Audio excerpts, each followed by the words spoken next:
आ गया। करे दे, शुरू कर दे।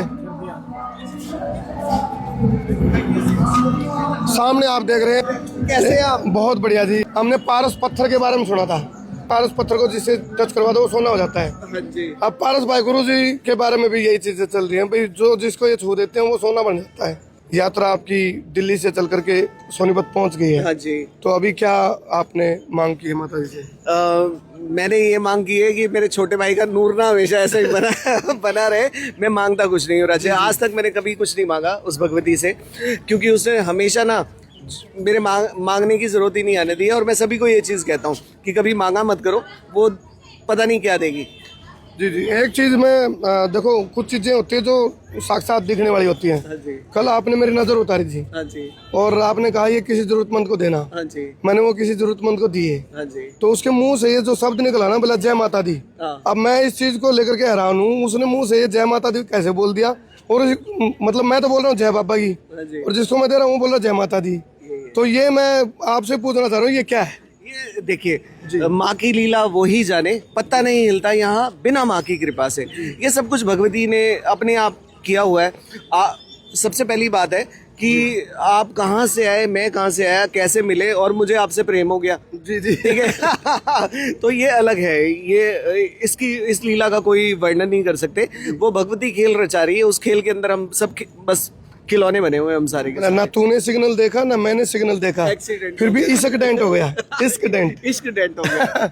अच्छा, अभी आप क्योंकि धाम आपके अभी कुरुक्षेत्र के अंदर भी आप बनाने जा रहे हैं, शाहबाद। हाँ जी। तो अपराजिता धाम। हाँ जी। तो उसमें जो नाम ये रखा गया है, इस नाम का थोड़ा वर्णन करो जी दर्शकों को। ये महाकाली का नाम है अपराजिता। अपराजिता वो भगवती का रूप है जो ना तो कभी हारती है और ना ही अपने बच्चे को कभी हारने देती है। आप दुनिया के सर्वस्व ब्रह्मांड के अंदर घूम जाइए, हर देवी देवता को मना लीजिए, हर जगह पीर फकीर के पास चले जाइए और उनसे विधि विधान 10 तरीके से करवा लीजिए, लेकिन माँ अपराजिता के कोई विधि विधान नहीं है। प्रेम से जाइए, 7 बार नाक रगड़ दीजिए उस भगवती के आगे, गलतियां मानिए अपनी, वो आपकी झोलियां भर देगी, आपको कहीं कुछ करने की जरूरत नहीं है। वो है अपराजिता, जो ना हारती है ना कभी हारने देती है। जब ब्रह्मा विष्णु महेश ये जितने भगवान देवी देवताओं के ऊपर संकट आते हैं, तब उस देवी को बुलाया जाता है, तब वो देवी आकर शुंभ निशुंभ का संहार करती है, तब वो देवी आकर महिषासुर को के छाती के ऊपर पैर रखकर उसके गले के अंदर त्रिशूल मारती है। पारस भाई गुरुजी, आज जो यात्रा यहाँ से आप आगे निकलेगी, आज का क्या शेड्यूल रहेगा? आज का शेड्यूल है, कहते हैं कि आज हुए तेरे सवेरे दर्शन, आज दिन वधिया लंघूंगा। आप सुबह सुबह आप दिखे हैं तो दिन मेरे हिसाब से बहुत बढ़िया जाएगा। अब यहाँ से हम जाएंगे पानीपत से, और पानीपत से अब सोनीपत से जाएंगे और सीधा हम पानीपत की तरफ रवाना होंगे। और शाम के समय पानीपत के एक मंदिर के अंदर हमने रुकना है और वहाँ पर भगवती का लंगर होगा, साथ साथ जयकारे होंगे, भगवती का नाम लेते जाएंगे। कोई परेशानी तो नहीं आ रही चलने फिरने में? राजेश जी, ये लोग कहते हैं मैं तब भी गाता था जब बोल पाता नहीं था, ये पाँव मेरे तब भी थिरकते थे जब चलना आता नहीं था। ये भगवती ने दी हुई है और भगवती की तरफ ही ये पैर चलते जाएं, यही मैं कृपा मांगता हूँ, कभी नहीं थकूंगा इसमें। कोई किसी प्रकार की चुनौतियों का सामना करना पड़ रहा है यात्रा को? कोई चुनौतियां बहुत हैं, लेकिन ये भगवती के जितने रूप है ना, जिन्होंने ये देख रहे हो आप, ये मुझे कभी हारने नहीं देते। कई बार मैं थक जाता हूँ, जैसे लगता है कि यार थक गया हूँ। तो अभी बीच में ऐसा लगा था मुझे, कहीं एक जगह के ऊपर मुझे लगा थकावट है, एकदम मेरी एक छोटी बहन आई, कह रही पारस भाई कैसे हो? मैंने कहा ठीक हूँ। तो दूसरी बहन बोल रही भाई थकता नहीं है मेरा। ठीक है, मैंने कहा चलो भाई चलो। तो वो जो बहनों का जोश है ना, वो मुझे कभी थकने ही नहीं देता। एनर्जी बूस्टर का काम करता है। हाँ, जिसके साथ इतनी बहनें होंगी वो एनर्जी बूस्ट रहेगा ही रहेगा। हाँ जी। थकान की बात करी आपने पारस भाई गुरुजी, आजकल थकान अपने व्यापार की थकान मान लेता है एक व्यापारी। एक स्ट्रगल करने वाला स्ट्रगल से थकान मान लेता है। पति और पत्नी के बीच में जो संबंध है वहाँ थकान मान लेता, भाई हम अब रिश्ते को ढो नहीं सकते हैं। एक व्यक्ति समाज में रह करके अच्छे काम से पीछे हट जाता, थकान वहाँ मान लेता है। तो ये बहुत सारी थकान का ग्राउंड है। उन लोगों को आपके सानिध्य में आने से किस प्रकार उनका भला हो सकता है, और उनको कौन सा आप मैसेज कन्वे करना चाहोगे, भाई वो होपलेस ना हो, खौफलेस बन जाएं? खौफलेस बने इसके लिए केवल भगवती की शरण में जाएं।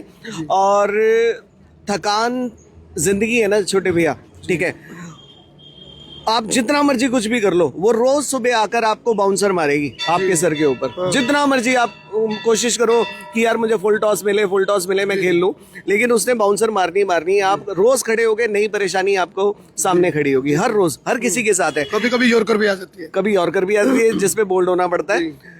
तो यहाँ पर ये है, किसी को कर्ज की टेंशन है, किसी को पारिवारिक जीवन की टेंशन है, किसी के बच्चे कहना नहीं मान रहे हैं, किसी के बच्चे नशे में चले गए हैं, या किसी का पति नशे में चला गया, तो यहाँ थकान तो चलती रहेगी।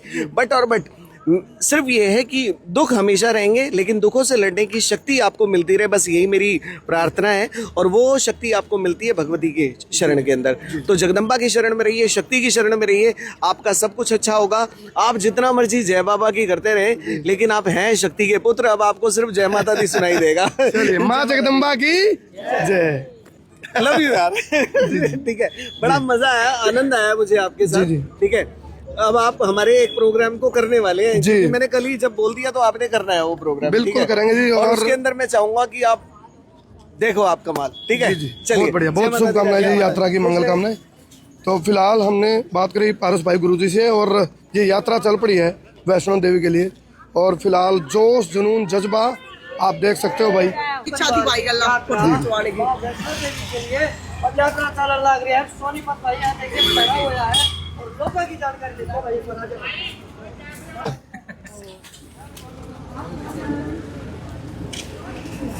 भैया मेरी